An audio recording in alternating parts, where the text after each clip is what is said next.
할렐루야. 감사합니다. 하나님 살아계십니다. 지금도 역사하십니다. 우리를 이 길로 인도하신 줄 믿습니다. 지고온 것이 아니라 하나님께서 마음도 주시고 발걸음 인도하셔서 오늘 이 아침에 함께 모였습니다. 딱딱한 의자가 아니라 하나님의 따스한 은혜 품길로 하시고 하나님의 귀한 말씀을 통해서 은혜 받기로 합니다. 아멘. 러시아의 문호 톨스토이의 글 가운데 세 가지 의문이라고 하는 짤막한 동화가 있습니다. 이 내용을 보면 이런 내용입니다. 한 왕이 세 가지의 깊은 의문점에 사로잡혀 있습니다. 인생에 대한 문제인데, 첫 번째, 인생에서 가장 중요한 시기는 언제일까라고 하는 그런 고민이고, 또 두 번째는 인생에서 가장 중요한 사람은 누구일까라고 하는 고민이고, 세 번째는 인생에서 가장 중요한 일은 무엇일까라고 하는 그런 의문에 쌓이게 됐습니다. 그래서 정말 인생의 중요한 시기가 뭘까? 또 중요한 사람이 누굴까? 또 중요한 일이 뭘까? 시기와 사람과 일에 대한 이런 질문이었습니다. 사람들에게 많이 물어보고 또 대답을 찾으려고 해도 도저히 이 의문에 대해서는 해결점을 찾을 수가 없어서 하루는 산속 깊은 곳에 아주 깊은 지혜를 터득한 지혜자가 있다는 소문을 듣고 그 지혜자를 찾아갑니다. 가서 그 지혜자에게 물어보죠. 인생에 있어서의 가장 중요한 시기가 언제입니까? 또 가장 중요한 사람이 누구입니까? 가장 중요한 일이 무엇입니까? 라고 질문했습니다. 그런데 이 지혜자가 아무 대답도 하지 않고 그냥 자기 할 일만 묵묵히 하고 밭을 갈고 있더랍니다. 왕이 그 대답을 기다리고 있는데 갑자기 이쪽 숲에서 한 젊은이가 확 튀어나오는데 그 젊은이의 모습 보니까 몸에 칼을 맞아가지고 피를 흘리면서 쓰러지는 이런 모습이었습니다. 왕 앞에 엎드려지는 거죠. 왕이 깜짝 놀라가지고 이 청년을 급하게 잘 치료해주고 잘 이렇게 감싸 안아줬습니다. 자, 그런데 알고 보니까 이 청년이 어떤 청년이냐면 평소에 오래전부터 이 왕에게 불만을 품고 왕을 죽이려고 하는 그런 반란을 품었던 이런 청년이었습니다. 그런데 그날도 왕을 죽이려고 왔다가 왕의 병원들에게 발각이 돼가지고 결국은 칼을 맞고 왕 앞에 쓰러지게 된 이런 젊은이죠. 그런데 왕이 그를 치료했습니다. 이 청년이 그 마음이 싹 바뀌게 됐어요. 그래서 이제는 왕에게 충성 맹세하고 왕의 신복이 되었습니다. 자, 그런데 이 왕의 그런 모습 보면서 묵묵하게 있던 지혜자가 바로 그 순간에 보고 이렇게 대답합니다. 왕이시여, 당신이 물었던 그 해답이 바로 여기 있습니다. 자, 첫 번째, 인생의 가장 중요한 시기는 바로 지금입니다. 그리고 둘째, 인생의 중요한 인물은 지금 당신이 대하고 있는 바로 그 사람입니다. 그리고 셋째로, 인생에서 중요한 일은 지금 당신이 대하고 있는 그 사람에게 최선을 다해서 정성과 사랑으로 베푸는 것, 이것이 바로 가장 중요한 일입니다 라고 얘기하더라는 거죠. 자, 이 내용을 가만히 보면요, 인생 가장 중요한 시기가 언제입니까? 그리고 그 사람이 누구입니까? 그 일은 무엇입니까? 라고 할 때 모두가 공통적으로 지금이라고 하는 단어가 바로 앞에 달려 있습니다. 지금 내가 하고 있는 일, 그 지금 이때, 지금 내가 만난 사람, 이것이 가장 중요한 때고 중요한 일이라는 거죠. 자, 성경에는 이미 그런 말씀이 있습니다. 지금이 바로 은혜 받을 만한 때다라고 말씀하고 있어요. 그렇다고 하면 지금 우리가 가을철, 추수의 계절에 우리가 오늘 이 자리에 앉아있는 지금 이 순간, 지금 이 시간이야말로 내 인생에 있어서의 가장 은혜 받기 좋은 시간, 그리고 우리의 만남을 통해서 가장 은혜 받을 수 있는 좋은 만남, 그리고 말씀을 통해서 가장 은혜 받을 수 있는 귀중한 시간이라는 사실을 여러분 꼭 기억하시기 바랍니다. 오늘 말씀을 통해서 헛되이 보내지 말고 은혜의 도가니에 깊이 빠지셔서 그 말씀을 통해서 은혜가 충만한 복된 은혜를 많이 맺을 수 있는 귀한 성도들 다 되시기를 주님 여러분 간절히 축원합니다. 자, 기독교 신앙의 본질은요, 감사라고 합니다. 우리가 흔히들 맥추감사절, 추수감사절 이런 절기를 많이 지키지만 절기뿐만 아니라 우리는 어느 때든지 기독교인들은 감사할 줄 알아야 됩니다. 아까 장로님 기도하실 때도 그런 내용이 있었지만 데살로니가전서 5장 16절 말씀에 사도 바울은 범사에 감사하라라고 하는 말씀을 하고 있습니다. 그래서 늘 우리는 감사해야 될 것입니다. 근데 주변 사람 보면 어떤 사람은요, 주변에 보면 감사할 이유가 굉장히 많이 있는 사람이 있습니다. 근데 한편으로 보면 어떤 사람은 또 감사할 이유가 전혀 없는 분이 있어요. 그럼 또 아이러니하게도 감사할 이유가 정말 많은 사람인데도 불구하고 감사하지 못하는 사람이 있습니다. 한편으로는 또 감사할 이유가 전혀 없음에도 불구하고 늘 감사의 조건을 찾아가면서 감사하는 이런 분들도 있어요. 성경에 그런 분들이 많이 나오죠. 대표적인 인물 가운데 하나가 오늘 말씀 가운데 주인공이 바로 바울인데, 바울이 그렇습니다. 바울은 늘 그가 감사했었죠. 오늘 본문에도 보니까 바울은 데살로니가 교회 성도들의 구원에 대해서 감사하고, 그리고 사도로서 자기가 권위를 가지고 믿음을 건면하는 이런 내용입니다. 자, 데살로니가 교회 성도들에게 구원받은 백성으로서 믿음을 굳게 서라 하고 당부하고 있고, 뿐만 아니라 하나님께서 그 모든 성도들의 마음을 위로하시고 굳건하게 믿음으로 세울 수 있도록 하나님께서 도와주실 것이다 라고 건면하고 있습니다. 그런데 읽다 보니까 우리가 첫 번째 13절 말씀 가운데 보면 바울은 데살로니가 교회 성도들을 생각할 때마다 마땅히 하나님께 감사한다라고 말하고 있어요. 이 말씀을 좀 더 쉬운 말로 해석하면 바울이 이 데살로니가 교회 성도들을 생각할 때마다 하나님께 정말 감사하지 않을 수가 없다. 그러니까 모든 것이 다 감사의 이유다. 감사의 조건이 거기에 많이 있다라고 표현으로 해석할 수가 있습니다. 자, 그러면 정말 그렇게 이 상황이 감사할 이유가 많이 있는가라는 것입니다. 그 실제 상황을 보면 감사할 이유가 없어요. 전혀 없습니다. 당시의 데살로니가 교회 성도들은요, 외부로부터 다가오는 모든 환난과 핍박 가운데 있었습니다.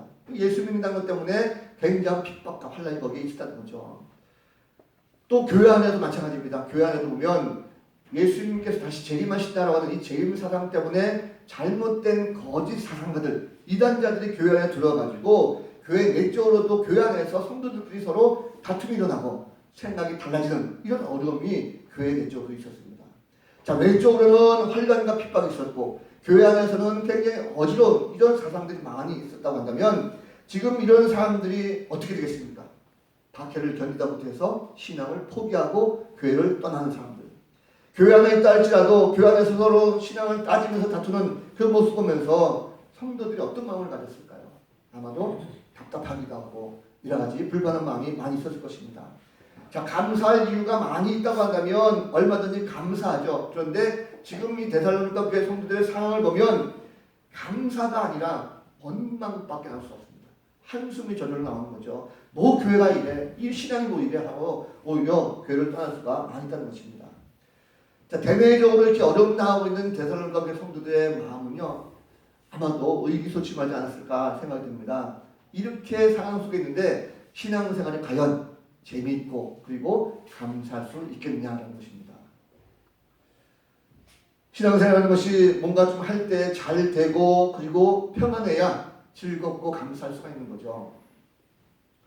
자, 세상 사람들은요, 보면 세상 사람들은 그러면 얼마나 감사를 느끼고 살고 있을까요? 세상 사람들은 보면 조건이 좋을 때 감사 참 많이 합니다. 그래서 눈앞에 펼쳐진 어떤 결과물에 대해서 감사할 겁니다. 이런 육적인 감사는 누구나 다 할 수가 있는 것이죠. 하나님을 알지 못한 사람들은 하나님의 은혜에 대한 감사를 모릅니다. 데살로니가 성도들도 마찬가지입니다. 이 성도들도 우리가 별반 다를 게 없어요. 이 사람들도 예수를 알기 전에는요, 하나님의 은혜를 깨닫지 못했습니다. 그들은 구원에 대해서 알 수 없었을 때, 무지했을 때는요, 전혀 그들은 감사하지 못했습니다. 우리와 똑같은 상황입니다. 은혜에 대한 넓이와 깊이 성령이 주시는 그 깨달음, 이것이 없을 때는 이들도 감사할 수가 없었다는 것입니다. 결국 하나님의 은혜를 모르는 사람들은 구원에 대해서 무지합니다. 알 수가 없습니다. 그래서 죄에 대해서 감각이 없습니다. 사단의 엄무에 살아가는 이 사람들은 자신이 얼마나 큰 고통 가운데 머물러 있는 것인가를 깨닫지 못합니다. 하나님의 은혜를 알지 못하면 감사라고 하는 단어가 참 쓰기 힘듭니다. 생소하죠. 진정한 감사와 감격에서 우러나오는 그런 진정한 고백을 할 수가 없습니다. 자, 데살로니가 교회 성도들의 상황은 결코 감사할 수 있는 이런 상황이 아닙니다. 아니, 오히려 원망하고 불평할 상황이 되어 있습니다. 예수를 믿는 것 하나만으로 말미암아 온갖 핍박과 고난이 닥쳤어요. 하루하루 살아가는 것이 지옥과 같은 그런 고통 속에 살고 있습니다. 그런데 바울이 이 데살로니가 교회 성도들과 더불어 함께 하나님께 감사한다라고 마땅히 반드시 감사한다라고 하는 이 표현을 썼습니다. 이들은 감사를 당연하게 생각하는 거죠. 어떻게 그들이 당연하게 감사할 수 있을까 하는 것입니다. 말씀을 보니까요, 데살로니가 교회 성도들은 하나님께서 자신들을 택하여 주신 것에 대해서 감사하고 있어요. 이거 참 중요한 것입니다. 왜냐하면 데살로니가 교회 성도들은 유대인들이 아닙니다. 당시에 많은 기독교인들이 모든 하나님의 구원은 유대인들만 있을 것이다 라고 하는 유대주의 사상에 많이 빠져 있었어요. 그런데 이 이방 지역이었던 데살로니가 교회 성도들 가운데 복음이 전파됐습니다. 바울을 통해 복음이 전파되었고 그 자신들이 바로 하나님께서 나를 택하여 주셨다고 하는 택함받은 존재라고 하는 그 존재라고 하는 때문에 그들은 감사할 수가 있었다는 거죠. 그래서 깊이 깨닫겠습니다. 특별히 말씀 가운데 보니까 하나님께서 이들을 처음부터 택하셨다라고 성경에 표현하고 있어요. 처음부터 택하셨다는 것은요, 유대인들이 선택되기 이전부터, 더 깊이 말하면 창세 이전부터 하나님께서 오랜 구원 계획에 이들을 포함시키고 그들을 친히 하나님께서 택하셨다라고 하는 그런 뜻을 해석할 수가 있습니다. 그래서 엄청난 축복이죠. 왜냐하면 자신들은 구원 못 받지 않았어요. 그런데 주님께서 오셔서 우리를 위하여 구원하셨다고 하는 이 사실 때문에 택함 받았다고 하는 그 사실 때문에 이들은 어마어마한 감사의 이유가 됐다는 것입니다. 우리는 어떤 인물입니까? 우리는 어떤 삶이었습니까? 에베소서 2장의 말씀 보면 우리는 이미 허물과 죄로 죽은 자였어요. 이 세상에서 전부 다 욕심껏 살았던 인물들입니다. 공중에 권 잡은 자, 마귀를 따르던 사람들이죠. 육체의 욕심과 더불어 마음의 원하는 대로 살았습니다. 본일상 우리는 진도의 자녀들입니다. 죽을 수밖에 없어요. 지옥불에 떨어질 운명이었습니다. 그런데 하나님께서 그 창세전부터 예수 그리스도 안에서 우리를, 저와 여러분을 하나님께서 선택해 주다는 거예요. 여기 이 지구상에 얼마나 많은 민족이 있고 얼마나 많은 나라가 있습니까? 지금 70억 인구가 있는데 그 수많은 민족과 나라 가운데 동쪽부터 이 자그마한 나라, 이 한반도의 남쪽에 있는 이 나라, 서울에서도 변두리에 있는 양천구에, 그것도 신정동 한 기퉁에 자그마한 교회, 열린 교회, 지금 이 자리에 앉아있는 저와 여러분이 이미 하나님께서 오래전에 우리를 생각하시고 택하셨다라고 하는 이것을 한번 생각해 보시면 우리는 그것에 대해서 진정으로 감사할 이유가 된다는 것입니다. 우리가 무슨 착한 일을 했습니까? 선한 일을 했습니까? 아닙니다. 그런데 하나님께서 나를 택하셨다는 거죠. 전혀 하나님의 자녀가 될 자격이 안 됩니다. 그런데 하나님의 은혜로 말미암아 자녀 삼아 주셨다는 것입니다. 이것이 우리가 하나님께 감사해야 할 이유인 것이죠. 지금도 생생하게 기억나는 것이 있습니다. 2002년도 한일 월드컵 있었죠. 우리나라에서 예선전 3차전인가요? 포르투갈하고 함께 경기할 때였을 것입니다. 그 경기에 기억나는 것이 뭔지 아십니까?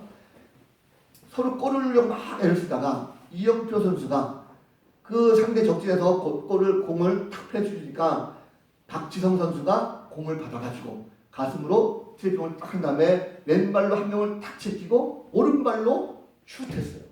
그 골키퍼 가랑이 사이로 쫙 들어가는데 온 국민들이 와 소리 쳤습니다. 그 감격은 이루 말할 수 없죠. 그런데 그 박지성 선수가 골을 집어넣고 한 행동이 있습니다. 뭔지 아십니까? 골을 넣자마자 바로 돌아서서 누구에게 달려갔을까요? 히딩크 감독에게 달려갔어요. 히딩크 감독이 막 달려가서 어린아이처럼 막 안기고 그 감독은 막 안아주고 좋아했습니다. 왜 그랬을까요? 그럼 박지성 선수가 그 전까지는 무명 선수였습니다. 아무도 안아주지 않았어요. 그런데 히딩크 감독이 그를 선택했습니다. 선택해서 국가대표로 세워졌고 그날 경기에 출전시켰어요. 아무도 알아주지 않았던 박지성이지만 그가 히딩크 감독의 선택을 받았고 출전해서 골을 넣었을 때 가장 큰 감사가 먼저 히딩크 감독에게 보여줬다는 것입니다. 만약 그러지 않으면 지금까지도 아마 박지성 선수는 무명으로 있었을지 몰라요. 그럼 박지성 선수의 그런 선택받은 것에 대해서 감사한 모습이 있었는데 하물며 우리는 어떻습니까? 우리는 영원히 죽을 수밖에 없는 우리였습니다. 지옥불에 떨어져서 고통당할 수밖에 없는 우리를 아무 조건 없이 하나님께서 우리를 자녀 삼아주셨어요. 선택해서 우리를 자녀 삼아주셨습니다. 그러면 우리가 그러한 죄임에도 불구하고 나를 선택하신 그 하나님 앞에서 감사할 수밖에 없는 거죠. 우리가 마땅히 감사하는 이유는요, 하나님께서 허물과 죄 많은 바로 저와 여러분을 아무 조건 없이 선택해 주셨다고 하는 그 사실만으로도 우리는 감사될 것입니다.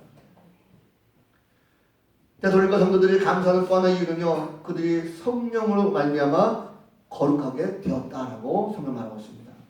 자, 택함 받은 백성들은요, 그냥 그 자리에 머무는 것이 아니라 하나님을 닮아가야 합니다. 왜 그렇습니까? 하나님이 거룩하시기 때문에. 하나님이 거룩하신 분이기 때문에 하나님의 은혜를 아는 성도들은요, 이제 그 자리에 머무는 것이 아니라 과거의 모습을 다 벗어버리고 새 사람이 되었습니다. 그렇다고 하면 새 사람답게 이제는 새로운 것을 추구하며 나아가야 되는 것입니다.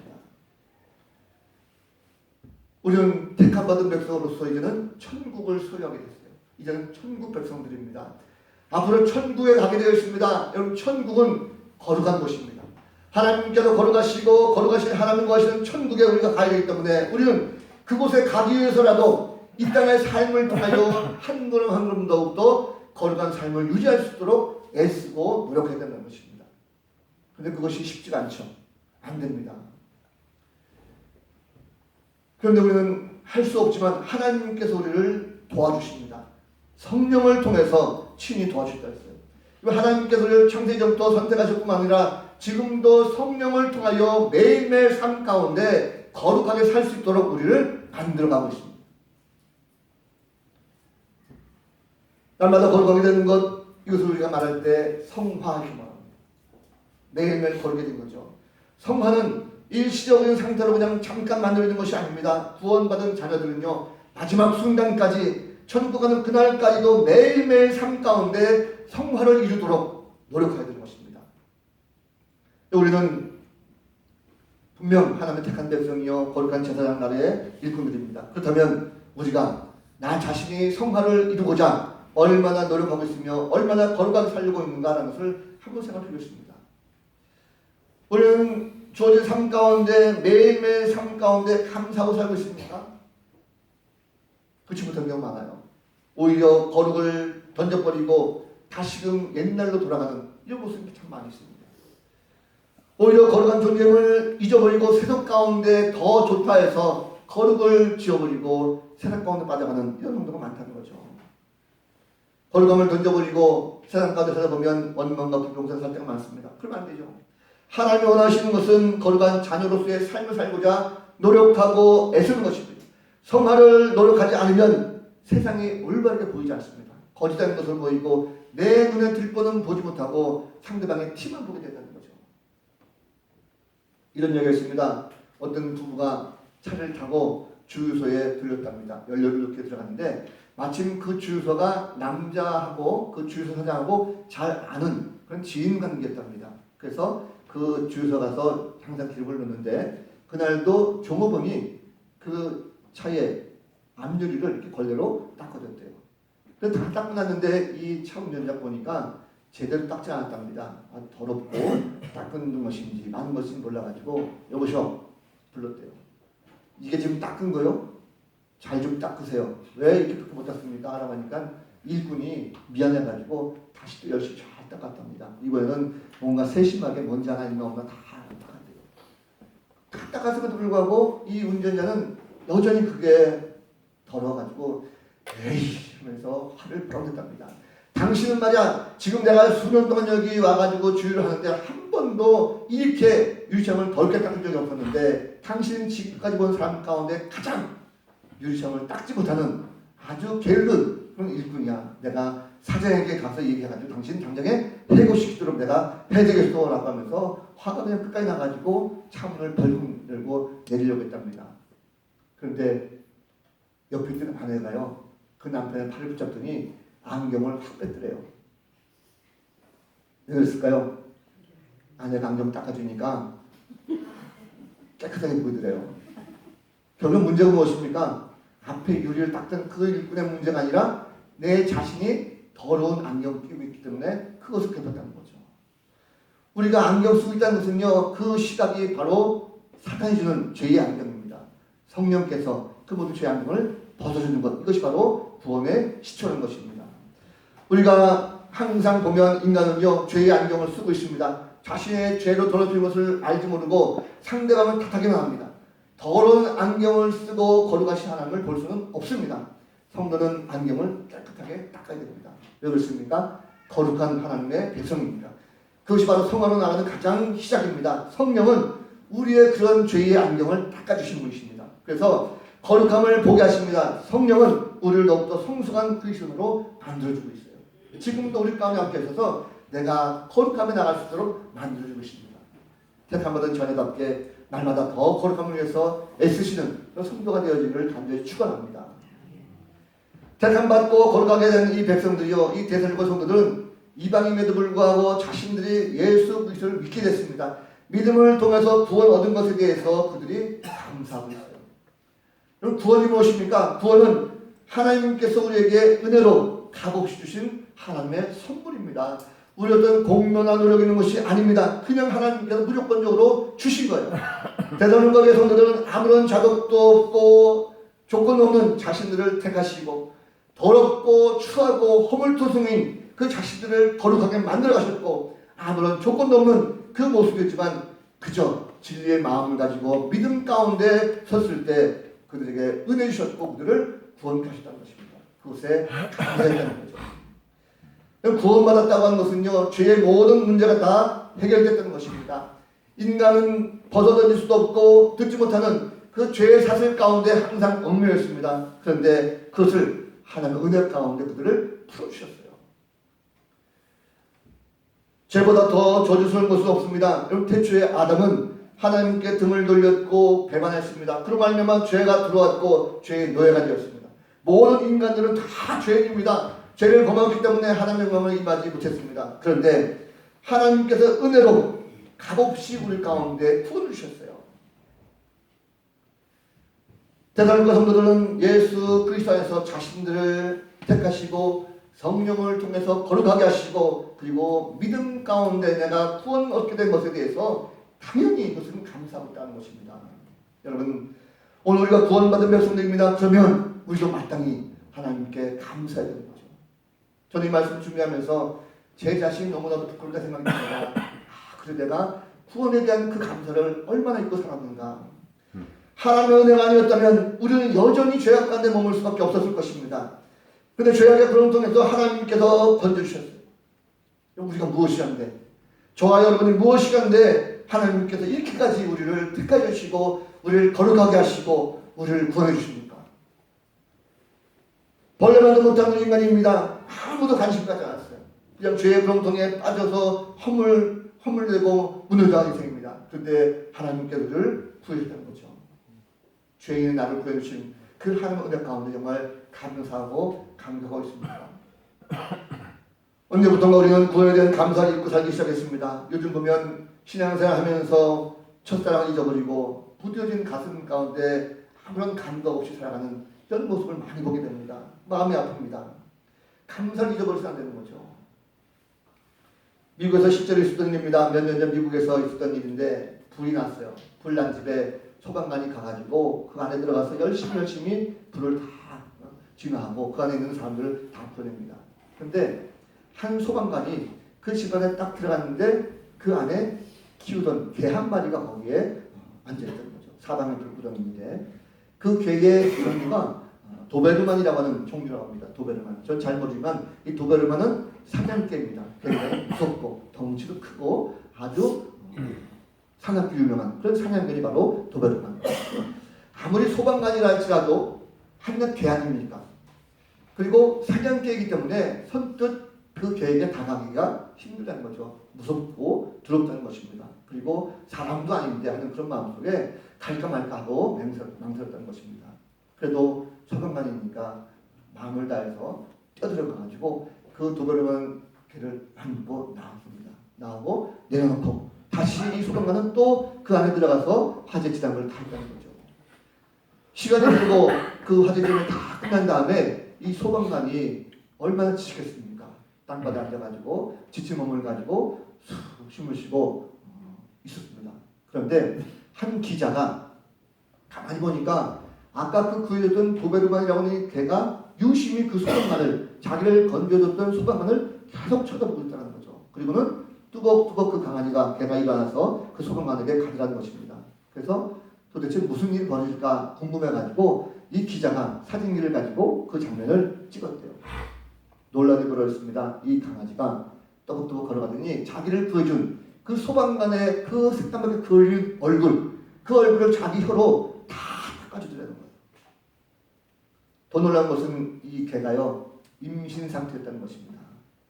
소방관이 자기를 구해주고 자기의 배 안에 있는 새끼들을 구해준 것에 대해서 이 한낱 미물인 강아지가 자기를 구해준 그 소방관에게 감사하는 마음을 가지고 혀로 핥아주는 이 감사 표현이에요.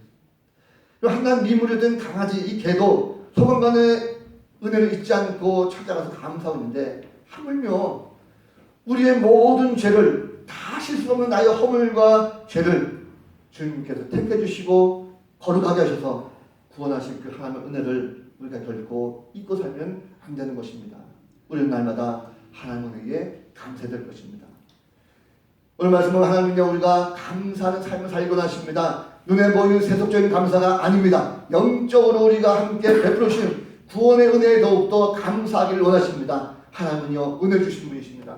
우리가 아무리 힘들고 어려운 그 더러운 모습이라 할지라도 우리를 택해주시고 우리를 거룩하게 하시고 마지막 순간까지도 구원의 손길을 놓지 않는 그 하나님의 은혜가 바로 우리가 믿는 하나님의 은혜인 것입니다. 하나님의 은혜는 예수 그리스도를 믿음으로 깨달아집니다. 예수 그리스도는 인류의 구원을 위해서 친히 인간을 오셨어요. 나의 죄를 위하여 이 땅에 오셨고 그 주님이 오셨다는 것을 아는 것, 이것이 바로 감사의 출발입니다. 예수님은 구속의 은혜를 이루시고자 창조주신 분이십니다. 피조물로 오셨어요. 창조주신 그분이 피조물로 오셔서 만물을 주관하신 그 하나님이 그저 볼품없는 하나님의 인간으로 오셨다는 것입니다. 그것은 어마어마한 사건이죠. 주님이 이 땅에 오셔서 하나님의 은혜가 무엇인지 우리에게 보셨어요. 많은 죄인들과도 함께 먹고 마시고 함께 하셨습니다. 인간의 모든 죄를 다 지시고 고난당하시고 십자가에 달려 죽으셨어요. 우리의 모든 죄를 다 지시고 온갖 조롱과 멸시 가운데 친히 죽음을 당하셨습니다. 그 십자가 죽음을 말미암아 우리의 모든 죄가 다 그분께 전가되었고 우리는 진정한 자유함을 누리게 되었습니다. 우리는 감사에 대해서 너무 간단하게 생각해요. 쉽게 생각합니다. 물론 맞습니다. 돌아보면 감사 이유들이 참 많죠. 우리가 열심히 신앙생활 얼마나 잘했습니까? 지난 1년 동안 우리 잘 달려왔습니다. 올 한 해 동안도 하나님께서 축복하셨다. 우리는 그래서 사업장들이 이렇게 더 크더라고요. 우리 자녀들도 잘 됐습니다. 열심히 공부해서 대학도 잘 들어가고 직장도 좋은 데 들어가고 좋은 배필 만나고 결혼식도 잘 올리고 건강도 지켜주셔서 아무런 걱정 없이 잘 지냈다. 참 감사하다. 이럴 수 있습니다. 그러나 오늘 말씀 가져오면 하나님께서 원하신 것은 그것보다도 믿는 사람이라고 한다면 더 깊은 감사가 있습니다. 그것이 무엇입니까? 하나님께서 나를 구원하신 그 구원의 은혜에 대해서 진정으로 감사해야 되는 것입니다. 하나님의 은혜를 아는 사람들이 구원을 생각할 때마다 감사하십니다. 감사하지 못하면 은혜를 깨닫지 못합니다. 은혜에 감사하는 성도들, 그 성도들은 세상 가운데 더 큰 감사의 조건들이 많이 만들어집니다.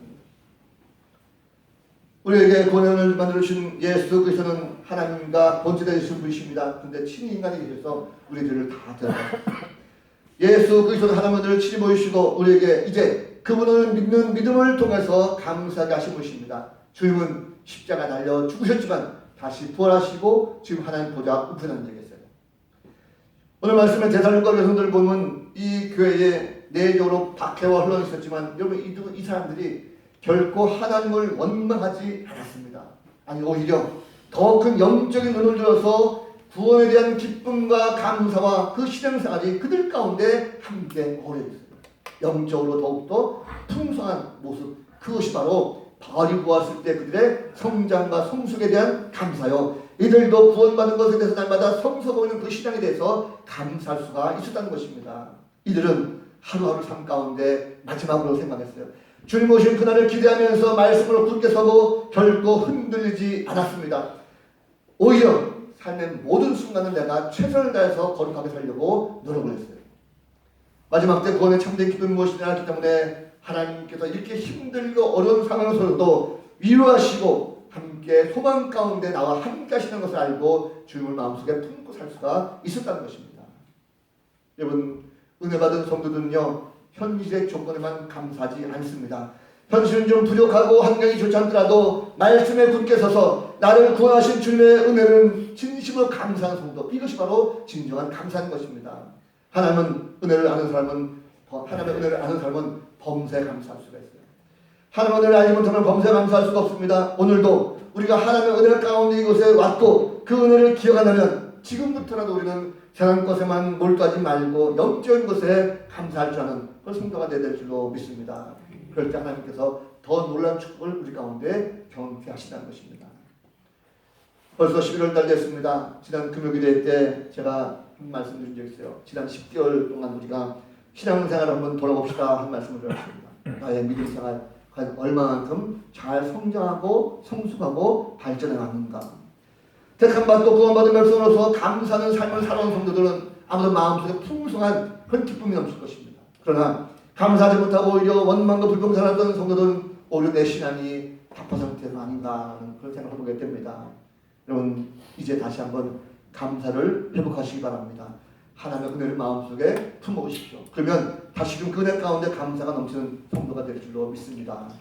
다음 주일은 추수감사드립니다. 지난 1년 동안 인도하신 하나님께 감사하십시오. 특별히 나와 우리 가정을 구원하신 그 하나님의 은혜에 더욱더 깊은 감사하기로 합니다.